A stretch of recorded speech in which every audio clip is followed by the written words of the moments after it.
देश की सबसे अच्छी अगर पार्टी है तो समाजवादी पार्टी, और देश के सबसे अच्छे नेता हैं वो हैं अखिलेश यादव। लीग पार्टी है और कुछ नहीं है, बच्चों का भविष्य खराब करती बस। ना सरहद पर हमारा जवान भाई सुरक्षित है, ना किसान सुरक्षित है। मेरे भाई को ये नहीं मालूम है कि यहाँ बम ब्लास्ट नहीं होते हैं, पहले बम ब्लास्ट होते थे आए दिन। बताइए कुछ हुआ? मिगौली का स्टेडियम आप देखिए जाके, वो भाजपा सरकार का बना हुआ है। वो बना अखिलेश बात पूरी बात वो पास पर उन्होंने किया था, मगर वो बना भाजपा की सरकार में ही है। आगे पीछे से नहीं आ रही भैया लेके आने से मतलब है, लेके आने से हाईवे भी लेके मायावती आई थी, तो हाईवे बनवाया कितने? जानकारी भले कर लो। आप अपना हमें बहुत जानता विकास कार्य बता दो कि हमारे सांसद जी ये काम लेके आए थे और ये करा दिया, इतना बता दो। एक काम बता दो, केवल एक काम। इत्र पार्क बनवा रहे हैं। इत्र पार्क ठीक आगे लीग पार्टी है और कुछ नहीं है, बच्चों का भविष्य खराब करती बस। बच्चों और सबसे बड़ी भ्रष्टाचारी पार्टी है। खाली ये बच्चों का पैसा लूटते हैं बस। पेपर बच्चे 1000-1500 में फॉर्म भरते हैं और जाते हैं यहाँ से 1000 किलोमीटर, और बाद में लीक हो जाता पार्टी। क्यों नहीं पकड़ते उनको? ये पेपर लीक एक बड़ा इशू है। भाई ये एक मुद्दा नहीं है, इससे पहले भी पेपर लीक हुए हैं और उन पर खिलाफ उनको गिरफ्तार करके यार किया गया। 26 पेपर लीक हुए हैं इस साल। 26 पेपर लीक हुए। किसी सरकार में बता दो पेपर लीक हुआ हो इतना पेपर।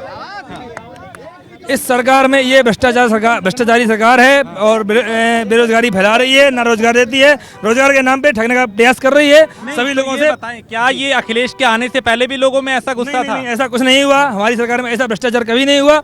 और इस सरकार में सिर्फ लड़कों से फार्म पढ़वाए जाते हैं, उनसे पैसा वसूला जाता है और उन्हें रोजगार नहीं दिया जाता। पेपर होने के नाम पे वसूली की जाती है, लेकिन कुछ नहीं होता। वो कहते लीक हो गया, खत्म बात।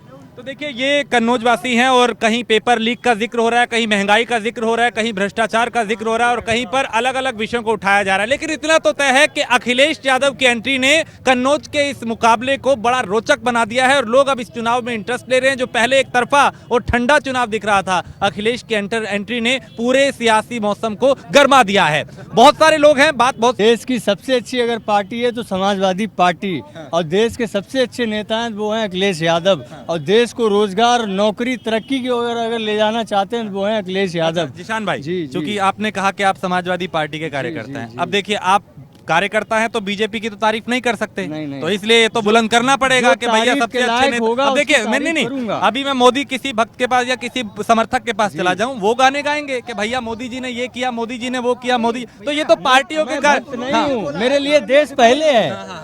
मैं भक्त नहीं हूँ, मेरे लिए देश पहले है। और अखिलेश भैया नौकरी, रोजगार की बात करते हैं, किसानों की बात करते हैं और हक की बात करते हैं, माताओं की बात करते हैं। ये सिर्फ और सिर्फ धर्म के नाम पे लड़ाई करवाते हैं। इनका कोई मुद्दा नहीं है, इनका कोई विकास नहीं है। अखिलेश भैया ने सिर्फ और सिर्फ उत्तर प्रदेश में विकास किया है। कन्नौज अगर जाना जाता है तो पूरे देश में उसका नाम सिर्फ और सिर्फ कन्नौज के विकास के नाम से है, और अखिलेश जी ने कन्नौज को बहुत अच्छा बनाया है। किसी जिले में आप बता दीजिए मुझे 100 बेड का हॉस्पिटल बनाओ।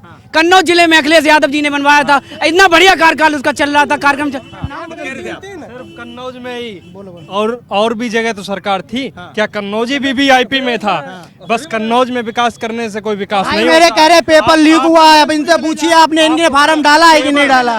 इनसे आप पूछिए। हमने डाला था पुलिस का फॉर्म, हमने डाला। मैं आपसे वादा करता हूँ ये आपकी भर्ती पूरी होगी पुलिस वाली। देखिए, छोटी सी बात कि माँ बाप बड़ी मेहनत से अपने बच्चों को पढ़ाते हैं, लिखाते हैं, खेतों में मेहनत करते हैं, रिक्शा चलाते हैं, बच्चा पढ़ता है, लिखता है, और जब उसको नौकरी नहीं मिलती है, रोजगार नहीं मिलती, उन माँ बाप को कितनी तकलीफ होती है। और आज मैं आत्महत्याएं करने का काम किया है।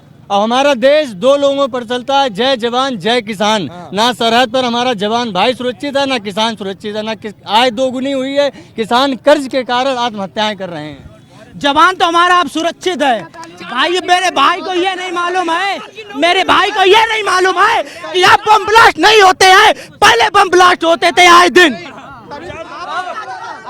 अपने राजनीतिक फायदे के लिए पुलवामा हमला किसने किया था, क्यों किया था? अभी जो समाजवादी पार्टी आतंकवादी और पार्टी है। नहीं, इस तरह से नहीं, ऐसा नहीं। देखिए आप देखिए तथ्य के साथ अपनी बात को रखें, किसने नहीं, गलत बात नहीं। एक मिनट, देश हित की बात करिए। अखिलेश भैया आया तो कहाँ चला गया वो? आरडीएक्स कहाँ से आया था? आज तक जांच क्यों नहीं उसकी हुई? झूठे आरोप लगाने से कुछ नहीं होता है, सच्चाई को साबित करिए।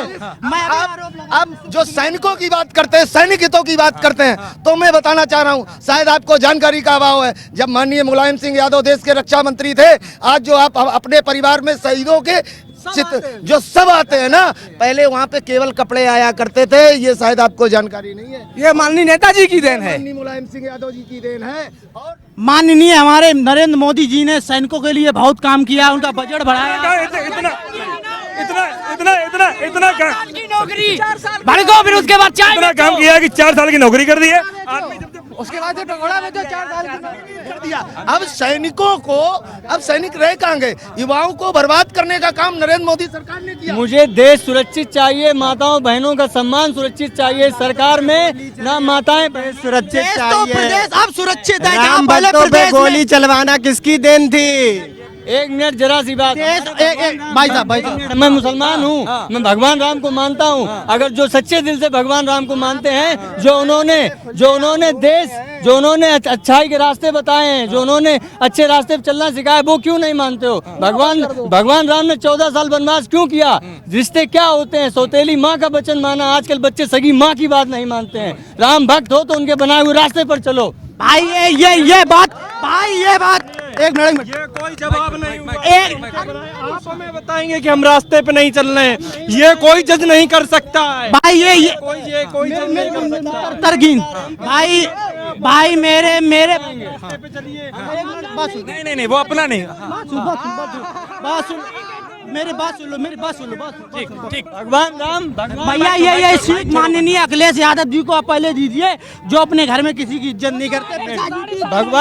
भगवान राम ने ये नहीं कहा कि मेरा नारा जबरदस्ती बुलवाइए, जो ना बोले उसको पीट के मार डालो। ठीक। तो ये भैया कन्नौज का मूड है। हर तरह के लोग हैं, हर तरह की प्रतिक्रिया है, हर तरह के दावे हैं। कोई अखिलेश की जीत की बात कर रहा है, कोई पाठक जी की कर रहा है, लेकिन जनता आखिर में तय करेगी कि कौन जीतेगा, कौन हारेगा, और जनता जनार्दन ही तय करेगी कि जनता किसके साथ गई। 4 जून को नतीजे आएंगे, तस्वीर साफ हो जाएगी। तो देखिए, ये था कन्नौज का मूड, जनता की आवाज और जनता की राय। किसी ने अखिलेश की जीत की बात की, किसी ने सुब्रत पाठक की, किसी ने बीजेपी की तारीफ की और किसी ने समाजवादी पार्टी की तारीफ की। लेकिन चारों तरफ पब्लिक है, ये वही पब्लिक है जो तय करेगी कौन जीतेगा, कौन हारेगा। और 4 जून को जब नतीजे आएंगे, उस दिन तस्वीर साफ हो जाएगी, जनता किसके साथ गई और किसके खिलाफ गई। वीडियो जर्नलिस्ट राज चौहान के साथ मैं राजेश कुमार, न्यूज़ 1 इंडिया, कन्नौज।